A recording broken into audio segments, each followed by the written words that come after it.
Baik, selamat pagi untuk kita semua di sini.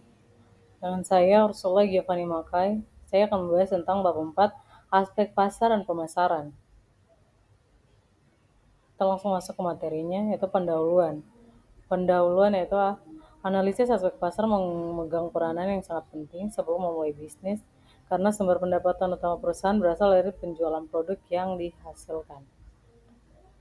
Analisis aspek pasar ini menganalisis jenis produk yang akan diproduksi, banyaknya produk yang diminta oleh konsumen, serta menganalisis banyaknya produk yang ditawarkan oleh pesaing. Sedangkan analisis pemasaran adalah menganalisis cara atau strategi agar produk yang dihasilkan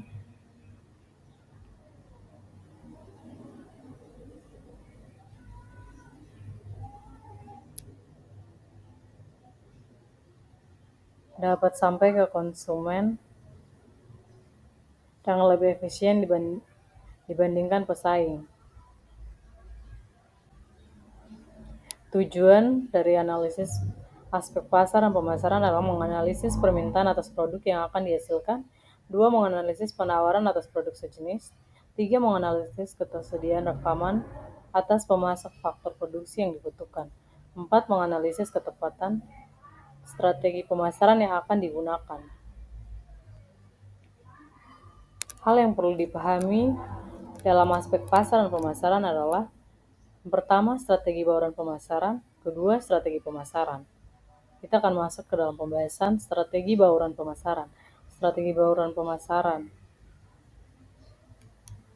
Di sini, pasar adalah jumlah seluruh permintaan barang atau jasa oleh pembeli-pembeli potensial. Sedangkan pemasaran merupakan sistem keseluruhan dari kegiatan usaha yang ditunjukkan untuk merencanakan, menentukan harga, mempromosikan, dan mendistribusikan barang dan jasa yang dapat memuaskan kebutuhan kepada pembeli yang akan membeli maupun pembeli potensial. Bauran pemasaran sendiri merupakan kombinasi dari 4 variabel, merupakan inti dari pemasaran yang dapat dikendalikan oleh perusahaan. Variabel dikelompokkan menjadi 4 kelompok utama, dikenal dengan 4P, yaitu produk, price, promotion, dan place.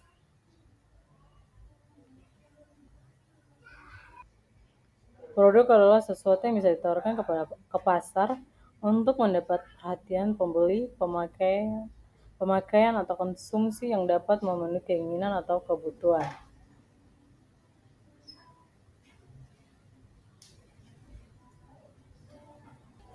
Berdasarkan tujuan pemakaian, barang dapat dikelompokkan menjadi dua, yaitu barang konsumsi dan barang industri.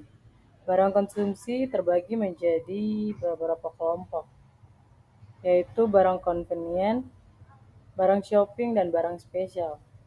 Sedangkan barang industri terbagi menjadi bahan baku, bahan setengah jadi, perlengkapan operasi, instalasi, dan peralatan ekstra.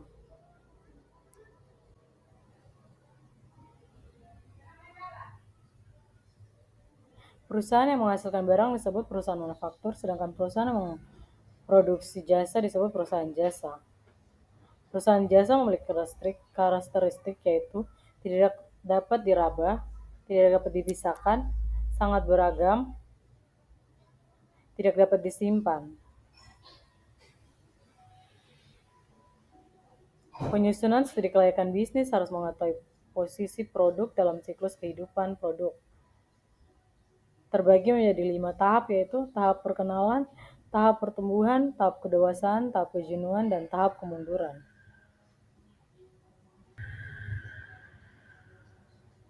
Berikut price. Price adalah harga. Harga adalah sejumlah uang atau barang yang dibutuhkan untuk mendapatkan kombinasi dari barang lain yang disertai dengan pemberian jasa. Analisis yang mendalam mengenai faktor-faktor menentukan tingkat harga diperlukan untuk menentukan harga. Pendekatan-pendekatan yang digunakan merupakan penetapan harga berdasarkan biaya,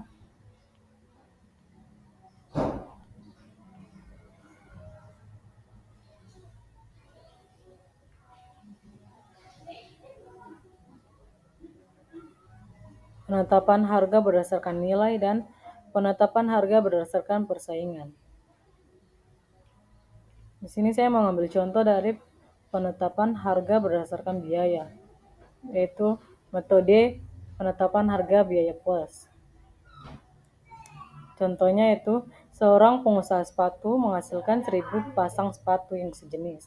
Untuk memproduksi 1000 pasang sepatu tersebut, dikeluarkan biaya-biaya sebagai berikut, yaitu biaya material sebesar 40 juta, biaya tenaga kerja sebesar 20 juta, biaya lain-lain sebesar 10 juta. Jadi jumlah keseluruhan biaya total adalah 70 juta. Apabila pengusaha tersebut menghendaki margin keuntungan sebesar 20% dari biaya total, maka harga yang ditetapkan per sepasang sepatu sebagai berikut.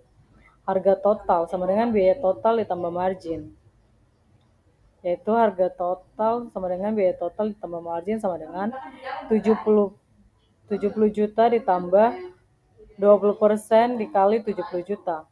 Totalnya 84 juta. Harga per sepatu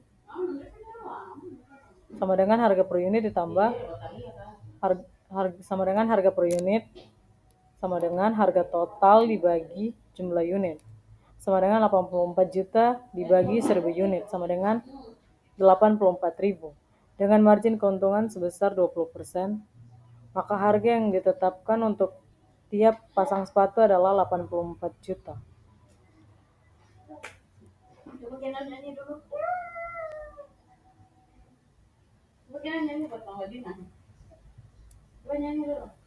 Strategi pemasaran. Strategi pemasaran adalah serangkaian tujuan dan sasaran, kebijakan, serta aturan yang memberi arah kepada usaha-usaha pemasaran dari waktu ke waktu pada masing-masing tingkatan serta lokasinya.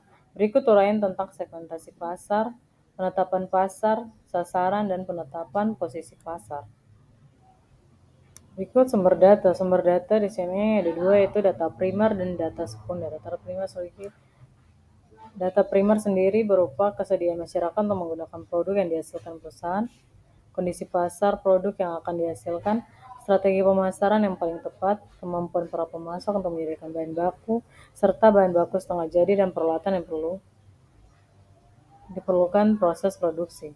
Data sekunder berupa data literatur tentang pasar dan pemasaran, perkembangan harga dan penjualan produk yang dihasilkan, perkembangan pendapatan masyarakat. Materi berikut responden atau narasumber. Narasumber dari aspek pasar dan pemasaran, yaitu masyarakat sebagai pasar sasaran, kedua pelaku usaha sejenis, ketiga ahli pemasaran yang bersangkutan, keempat para pemasok. Materi pengumpulan data yang digunakan pada aspek pasar dan pemasaran yaitu survei, wawancara, dan studi dokumentasi.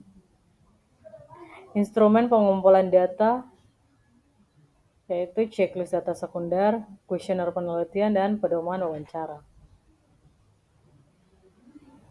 Sekian dari presentasi saya. Kurang lebihnya saya ucapkan terima kasih.